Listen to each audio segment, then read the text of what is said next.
دوستوں آپ کو اس ویڈیو میں خوش آمدید کہتے ہیں۔ ٹیسٹ نمبر 8 ہے اصناف ادب اور اردو قواعد کے سلسلے میں۔ تو پہلا سوال ہے یہاں پہ، مثلث، مربع، مخمس، مسدس وغیرہ کس کی اقسام ہیں؟ اس کا درست جواب ہے مسمت۔ سوال نمبر 2، مثلث کا ہر بند کتنے مصروں کا ہوتا ہے؟ اس کا درست جواب ہے 3۔ سوال نمبر 3، 25 روپے کس کی نظم ہے؟ اس کا درست جواب ہے محمد ارشد کمال۔ سوال نمبر 4، جس نظم کا ہر بند 5 مصروں پر مشتمل ہو اسے کیا کہتے ہیں؟ اس کا درست جواب ہے مخمس۔ آدمی نامہ کس کی نظم ہے؟ نذیر اکبر آبادی۔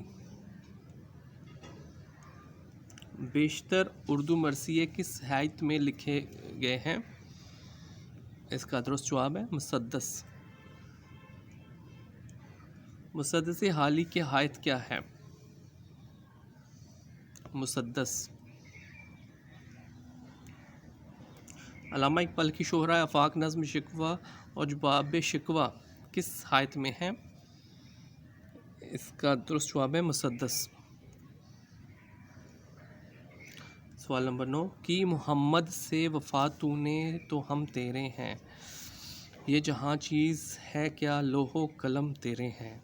علامہ اقبال کے یہ مشہور و معروف شعر ان کی کس نظم سے لیا گیا ہے؟ اس کا درست جواب ہے جواب شکوہ۔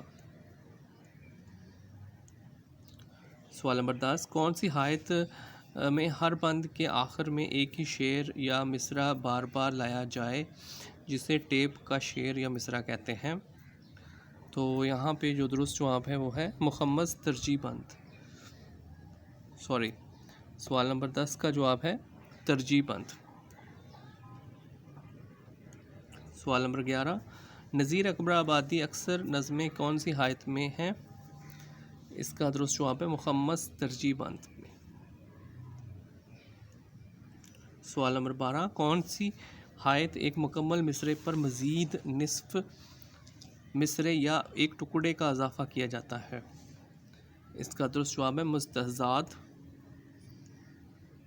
سوال نمبر 13، پابند نظم، معرہ نظم، آزاد نظم اور سونٹ کس شعری صنف کی اقسام ہیں؟ درست جواب ہے یہاں نظم جدید۔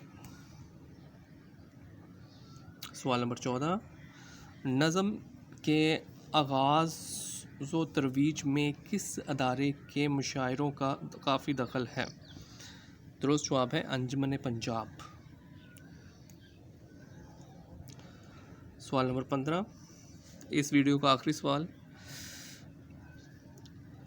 الف نون نر بے قاف بن نون الفاظ کے شروع میں یہ حروف لگانے سے اس کے کون سے معنی مراد لینا ہوتا ہے؟